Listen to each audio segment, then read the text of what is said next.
နေပွဲကိုကျွန်တော်တို့ပေါ့လေပြည်တွင်းတာမကပဲနိုင်ငံတကာအသီးသီးရလဲကျွန်တော်တို့အားလုံးကျင်းပကြပါတယ်ကျွန်တော်ရွေချက်၃ချက်နဲ့ကျွန်တော်တို့ပြည်တွင်းပြည်ပနိုင်ငံတကာအားလုံးလုပ်ပါတယ်တစ်ချက်ကတော့ကျွန်တော်တို့ရဲ့နိုင်ငံတော်အတိုင်ပင်ခံဒေါ်အောင်ဆန်းစုကြည်ဟာ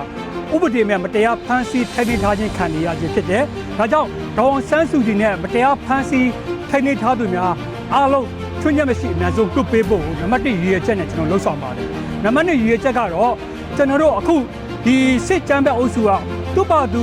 ရွေးကောက်ပွဲလုပ်သူ့ပါသူအစိုးရတက်ပြီးတော့တမဒရောင်နဲ့သူတို့အစိုးရတက်ကိုသူဖန်တီးပြီးတော့နိုင်ငံတကာကိုလိန်ညာလှည့်ပြားနေပါတယ်ဒါကိုလည်းပြည်သူလူကလက်မခံပါဘူးဒါကြောင့်မို့ကျွန်တော်တို့ကသူတို့ထုတ်ပြန်တဲ့စစ်မှုထမ်းဥပဒေဟာဥပဒေနဲ့မညီတဲ့အတွက်စစ်မှုထမ်းဥပဒေကိုကျွန်တော်တို့တရားဝင်ကျွန်တော်တို့ပယ်ဖျက်ဖို့ကျွန်တော်တို့စူးစမ်းပါတယ်ဒုတိယရည်ရွယ်ချက်ပါတတိယရည်ရွယ်ချက်ကတော့ကျွန်တော်တို့2020ရွေးကောက်ပွဲရလဒ်က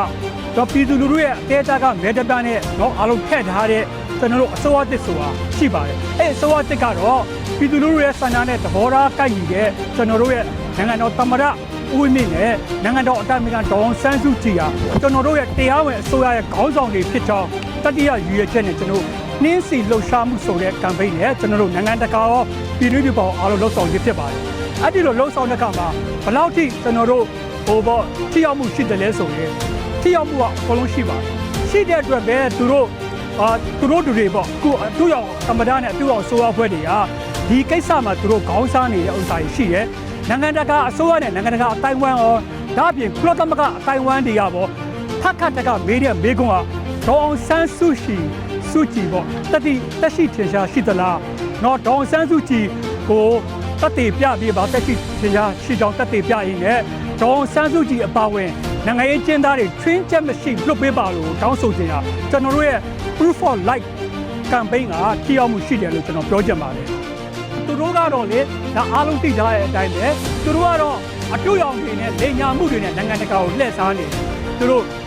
တကယ်လို့တော့ဒေါ်အောင်ဆန်းစုကြည်ကိုတက်ရှိတင်ကြပါကျန်းကျန်းမာရှိမယ်ဆိုရင်သူတို့နိုင်ငံတကာခေါင်းဆောင်တွေပြီးတော့ကုလသမဂ္ဂရဲ့အထူးကိုယ်စားလှယ်တွေသူတို့ထုတ်ပေါ်ပြီးတော့တွေးဆောင်မှုပေးရပါတယ်အဲ့လိုသူတို့မပေးချင်ရသူတို့မှအချက်သေးတွေစိုက်နေတယ်နောက်ပြီးတော့ဒေါ်အောင်ဆန်းစုကြည်တရားကိုလွတ်လပ်တယ်ဆိုရင်သူတို့ရဲ့အစိုးရတစ်ခုလုတ်ခဲ့တဲ့အစိုးရအထူးရောက်အစိုးရတစ်ခုလုံးကလုတ်ခတ်သွားမယ်ဆိုတဲ့အနေအထားကြောင့်သူတို့ဒါကိုလည်းသူတို့လက်ခတ်တင်ငယ်ဖြစ်ပြီးတော့သူတို့စိုးရိမ်တောင်းကြပူပန်မှုတွေဖြစ်နေပါတယ်